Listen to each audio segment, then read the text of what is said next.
Salut les gars, on se retrouve aujourd'hui pour un nouveau débrief. Donc le Real qui vient juste à l'instant de terminer ce match face à Villarreal. Donc belle victoire du Real, 2-0 aujourd'hui, doublé de Kylian Mbappé. Non, aujourd'hui, pour commencer un peu, performance générale très très belle. Franchement, grosse performance du Real. Aujourd'hui, ça fait très très très longtemps que j'avais pas vu un Real aussi fort collectivement. J'ai aimé. Collectivement, le Real, c'était très très bon. J'ai l'impression que il y avait une meilleure animation offensive. Ça se marchait pas sur les pieds comme on avait pu le voir dans plusieurs matchs précédents. Vraiment, c'était coordonné. Tu sais, il y en avait pas un qui empiétait un peu sur dans l'espace de l'autre. Franchement, non, top, top aujourd'hui, solide défensivement quand même, notamment Raúl Asensio. On va en parler un peu plus tard. Sinon, côté Villarreal, je trouve qu'ils n'ont pas démérité. Ils se sont pas créés beaucoup d'occasions. Franche, vraiment, je pense qu'ils ont fait un seul tir cadré dans le match. Mais je trouve que dans le jeu, ils étaient pas à plaindre, ils déméritent pas du tout. Franchement, il y avait des séquences où ça ressortait super bien le ballon. C'était capable de vraiment outrepasser les lignes madrilènes facilement, notamment à travers Parejo, franchement, leur milieu de terrain, que j'ai bien aimé dans le match. C'est vraiment un peu cette plaque de distribution au milieu de terrain. Il donnait beaucoup de bons ballons, longs ballons, ballons au sol, etc. Non, un vrai bon joueur. Sinon, on va passer un petit peu au top, les tops côté Real Madrid. Déjà, je vais commencer avec Vinicius. Aujourd'hui, Vinicius fait une super performance, les gars. J'ai dit face à Monaco que voilà, il s'est racheté un petit peu auprès du public après cette belle performance. Aujourd'hui, il est dans la même lignée, les gars. Vinicius, grosse performance, grosse prestation face à son latéral, là, Navarro. Ah, franchement, il l'a malmené, hein. J'ai trouvé vif. J'ai retrouvé un Vini un peu vintage. Voilà, celui Vini un peu 2024 quoi. Non, beaucoup de différences. Sur le premier but, donc le but d'Mbappé. Sur le premier but, il fait une belle différence sur son côté. Il essaie de centrer. Pape Gay la touche. Mbappé en tant qu'opportuniste la met au fond entre les jambes du gardien. Non, franchement, Vinicius, très bon match de sa part aujourd'hui et voilà, on espère qu'il continue comme ça et et qu'il garde sa place. Nous, c'est tout ce qu'on lui souhaite. C'est un vrai joueur de talent. On sait que il a souvent des problèmes de comportement, mais un vrai joueur. Sinon, un autre joueur qui m'a plu, c'est Bellingham.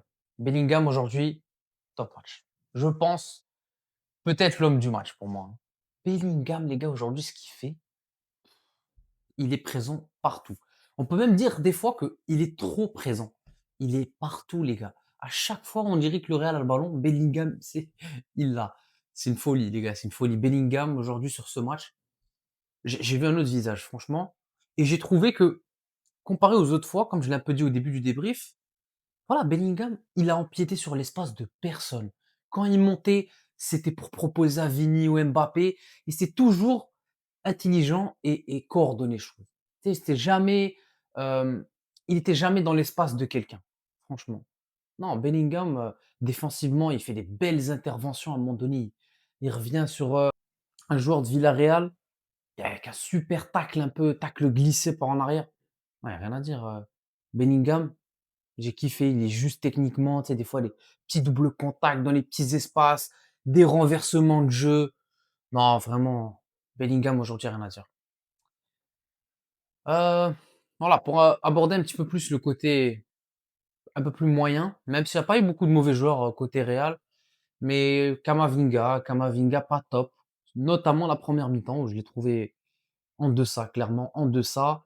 Beaucoup de pertes de balles, on a l'impression qu'il avait pas trop le rythme du match, c'était compliqué. Tu sais, au milieu de terrain, j'ai l'impression Pape Gueye, prenait souvent le dessus sur lui. C'était compliqué. En 2e, ça se réveille un peu plus, prend un peu plus la température du match. Donc ouais, non, Camavinga, voilà, moyen, moyen, on va dire. C'est pas son meilleur match, clairement. On espère le voir sous de meilleures couleurs, peut-être. Sinon, j'aimerais bien parler de Arda Güler, en vrai. Arda Güler, qui, franchement, je trouve qu'il fait un bon match. Même si moi, le problème que j'ai avec Arda Güler, les gars, j'ai l'impression que des fois, il est trop bas sur le terrain. Arda Güler, il y a des phases de jeu, les gars. c'est le 6 d'équipe. J'ai l'impression des fois, il est trop bas et ça me dérange. Parce que Arda Güler, c'est un joueur avec de la qualité. À la première mi-temps, on a les deux-trois premières occasions du Real, ça vient d'Arda Güler. Notamment une où il fait une super différence un peu côté demi-espace droit, crochet, double contact. Il arrive à envoyer cette frappe. Non, Arda Güler, moi j'ai aimé. Franchement, j'ai aimé. Il a montré des belles choses, mais j'aimerais le voir plus haut. C'est pour ça que des fois, Bellingham, j'ai dit que du bien sur lui, mais je disais que parfois il était trop présent. Et je pense que c'est le cas, notamment dans cette relation avec Arda Güler, je trouve. Tu sais, des fois, peut-être qu'il pourrait un petit peu se mettre en retrait et laisser plus Arda prendre un peu cette zone, cette zone de numéro 10 un peu derrière Mbappé et Vinicius, qui, il fait pas souvent. Enfin, un autre top du Real que j'aimerais aborder, les gars, Mastantuono. Mastantuono aujourd'hui, il m'a plu énormément. Et pas nécessairement à travers ses phases offensives, surtout ses phases défensives. Aujourd'hui, les gars, j'ai vu un Mastantuono en mode joueur de devoir. Ça veut dire vraiment grosse pression, retour défensif au max. Il s'est tué, les gars. Le nombre de retours qu'il fait sur notamment le latéral, la Pedraza en première mi-temps, mais énormément de retours. Parce que il y a parfois où on prend le bouillon sur contre, mais on a un Mastantuono qui revient défendre. Et non, franchement, je sais pas les gars, c'est peut-être, un petit peu un hot take, mais je pense qu'il doit être titulaire devant Rodrigo les gars. À droite, je pense que Mastantuono, il cimente sa place. Je trouve que c'est un joueur qu'on a besoin dans une équipe. Pour qu'une équipe tourne bien, on a besoin des joueurs un peu comme Mastantuono. C'est-à-dire que peut-être qu'offensivement, voilà, c'est pas le joueur le plus flashy, qui va te donner le plus de statistiques, mais c'est un joueur de devoir. Ça veut dire il va jouer en une touche, deux touches, il va proposer pour ses coéquipiers, pour ses partenaires, il va être disponible dans les phases défensives, il va revenir, il va faire les retours, il va aider son latéral. Donc, moi, c'est ce genre de joueur que j'aime, et c'est pour ça que les gars, que Luis Enrique était sur lui. On le rappelle, à l'été, un joueur comme Mastantuono, il était pisté par Paris, on s'en rappelle. Et c'est pas pour rien. C'est clairement pas pour rien parce que ce joueur a quelque chose, notamment dans cet aspect joueur de devoir. Je pense que ouais, on a fait un petit peu le tour. Ouais, peut-être un dernier petit mot sur Raúl Asensio. J'en avais parlé un petit peu au début. Raúl Asensio, les gars, waouh, ah, il m'impressionne moi, hein. Il m'impressionne. Moi, je l'aimais pas trop à ses débuts. Je trouvais que c'était quelqu'un de, voilà, je sais pas, j'ai jamais trouvé que c'était quelqu'un de super rassurant derrière. Mais au fur et à mesure des matchs, notamment ces dernières semaines, il s'affirme de plus en plus comme le patron un peu de cette défense, hein. Notamment devant Huysen. Huysen qui est peut-être encore un peu plus jeune, mais lui, vraie assurance. J'ai trouvé qu'en fait, plusieurs interventions, il anticipait super bien. Il faisait des belles sorties. Balle au pied, il était capable de renverser le jeu. Des fois, il trouvait des longs ballons pour Vinicius à l'opposé. C'est super bien joué des fois. Non, Raúl Asensio, moi, il m'a plu aujourd'hui. Il fait vraiment un vrai bon match. Ouais, je pense qu'on a fait un petit peu le tour. En tout cas, ouais, content de voir le Real performer à ce niveau-là. On espère que ça va durer. On a repris le trône de la Liga. Hein, on espère que le Barça, petit faux pas peut-être demain.